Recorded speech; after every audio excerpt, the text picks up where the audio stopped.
Welcome back once again in our YouTube channel solution of life Ajay Pandey. और आज जो हम लोगों का टॉपिक है वो है dual nature of radiation and matter.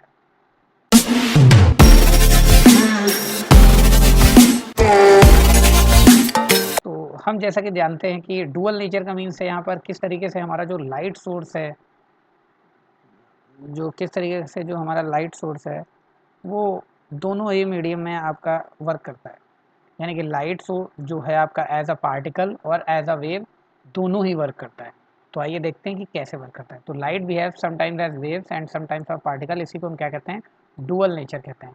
जिसकी वजह से इंटरफेरेंस, डिफ्रैक्शन, पोलराइजेशन जो हमने लास्ट क्लास में सारे प्रोसेस देखे थे वो होते हैं। The particle nature of light explain phenomena such as photo electric effect, Raman effect and Compton effect. तो रमन इफेक्ट आप जानते होंगे कि सीवी रमन सर ने ये इसके बारे में हमें बताया था। तो ये सारी चीज़ें हमें पढ़नी। चलिए, तो किस तरीके से हम देखते हैं यहाँ पर कि इलेक्ट्रॉन्स जो हैं, इलेक्ट्रॉन्स किस तरीके से फ्लो होते हैं। तो स्टार्ट करते हैं। तो इलेक्ट्रॉन एमिशन, जब मेटल्स के जो आउटर सेल्स होते हैं उनमें वैलेंस इलेक्ट्रॉन्स होते हैं और ये लूजली बाउंड होते हैं। तो hence they are freely move to easily within the metal surface, और ये फ्रीली मूव कर सकते हैं। इन्हीं को हम क्या कहते हैं, फ्री इलेक्ट्रॉन कहते हैं। These free electrons can emitted from the metals if they have sufficient energy to overcome the attractive pull of metals.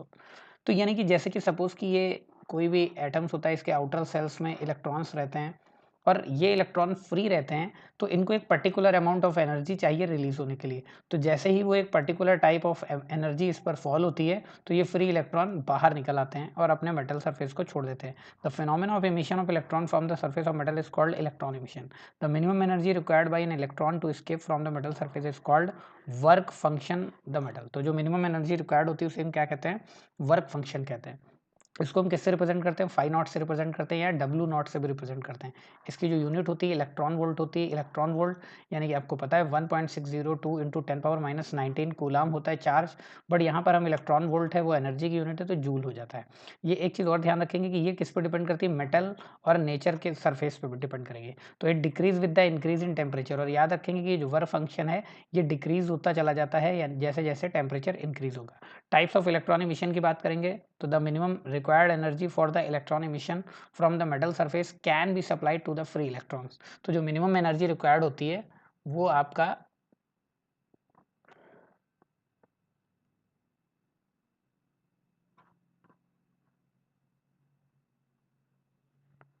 वो रिक्वायर्ड होता है। क्लियर है। चलिए, तो यहाँ पर देख सकते हैं कुछ फिजिकल प्रोसेस हैं। तो जैसे थर्मो आयनिक इमिशन, तो इसमें क्या होता है कि energy supplied as a heat to emit electron. तो थर्मो आयनिक, थर्मो का मीन्स है कि हीट की वजह से, जो हीट की वजह से आयन प्रोड्यूस करना, तो इस प्रोसेस को हम थर्मो आयनिक कहते हैं। फील्ड इमिशन और कोल्ड कैथोड इमिशन, तो इसमें क्या होता है, energy supplied by applying an electric field to accelerate the electron. तो इसमें हम फील्ड इमिशन कहते हैं इसको। और इसमें देखिए जो एग्जांपल दिया है, स्पार्क प्लग दिया गया है। फोटो इलेक्ट्रिक इमिशन की बात करें तो the process in which energy supplied as a light. तो देखिए यहाँ पे 3 प्रोसेस देखे हमने, थर्मोआयनिक देखा, फील्ड इमिशन देखा और लास्ट वन क्या देखा, फोटो इलेक्ट्रिक। तो थर्मोआयनिक में हीट हम प्रोवाइड कर रहे थे और फील्ड इमिशन में हम क्या कर रहे थे, किसी एनर्जी प्रोवाइड कर रहे थे।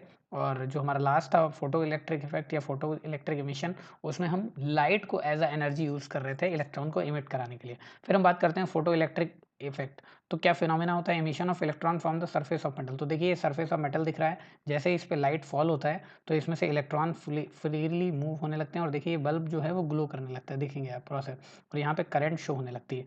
तो क्या है, suitable frequency fall on it. तो यहाँ पे इंपॉर्टेंट चीज़ है कि जब एक किसी भी मेटल पर कोई इलेक्ट्रॉन्स, मेटल पे कोई भी रेडिएशन फॉल होता है एक सुटेबल फ्रिक्वेंसी का, तो वहाँ से इलेक्ट्रॉन्स निकलने लगते हैं और इसी इफेक्ट को हम क्या कहते हैं, फोटो इलेक्ट्रिक इफेक्ट, और इलेक्ट्रॉन्स को फोटो इलेक्ट्रॉन्स कहते हैं।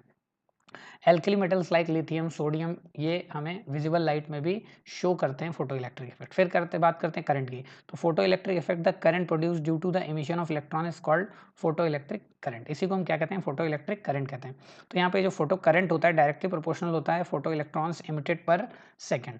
और हम बात करें कि this implies that the number of photo electric electrons emitted per second is directly proportional to the intensity of radiation. यानी कि हम बात कर सकते हैं तो इंटेंसिटी पे डिपेंड करता है, इंटेंसिटी पे, नंबर ऑफ इलेक्ट्रॉन्स पे डिपेंड करेगा कि कितने पर सेकंड में मूव कर रहे हैं, और हमारा किस पे डिपेंड करेगा, मेटल पे, मेटालिक सरफेस पे डिपेंड करेगा। क्लियर? चलिए नेक्स्ट हम बात करते हैं थ्रेशोल्ड फ्रीक्वेंसी। तो जो the minimum frequency of light, जो मिनिमम फ्रीक्वेंसी रिक्वायर्ड होती है इलेक्ट्रॉन्स को इमिट करने के लिए, उसी को हम क्या कहते हैं, थ्रेशोल्ड फ्रीक्वेंसी या कट ऑफ फ्रीक्वेंसी कहते हैं। फिर हम बात करते हैं laws of photo electric emission. तो for a given material and a given frequency of incident radiation, the photoelectric current or number of photoelectrons ejected per second is directly proportional to the intensity of light. तो intensity पर depend करता है। फिर हम बात करेंगे तो for a given material and frequency of incident radiation, saturation current is found to be proportional to the intensity of incident radiation. तो ये सारी चीज़ें भी आपकी डिपेंड होनी चाहिए। For a given material there exist a certain minimum frequency, तो minimum frequency required threshold frequency कहते हैं जिसको। तो ये कुछ कंडीशंस हमारे सामने थी। तो अब हम बात करते हैं कि आइंस्टीन फोटो इलेक्ट्रिक इक्वेशन क्या थी। तो आइंस्टीन की जो फोटो इलेक्ट्रिक इक्वेशन थी, E equal to H nu, ठीक है ना। तो उन्होंने प्लैंक क्वांटम थ्योरी दी, according to which radiation travel in the form of discrete packet, यानी कि छोटे छोटे पैकेट्स के फॉर्म में रेडिएशन देखने को मिलता है। तो E equal to H nu, H क्या होता है हमारा, प्लैंक कांस्टेंट होता है, और न्यू क्या होता है, फ्रीक्वेंसी ऑफ रेडिएशन। यहाँ पे अगर हम बात करें कि ये देखिए जो माइनस में आपको दिख रहा है, ये वर्क फंक्शन होता है, वर्क फंक्शन हमने अभी पीछे पढ़ा था वर्क फंक्शन, तो वो ये वर्क फंक्शन होता है। तो ये इक्वेशन होती है के E is equal to H, F का मतलब फ्रीक्वेंसी है, माइनस, तो ये काइनेटिक एनर्जी हमको क्या मिलेगी, जो हमारा वर्क फंक्शन है वो माइनस कर देंगे हम एनर्जी से, तो हमको काइनेटिक एनर्जी मिल जाती है। क्लियर है?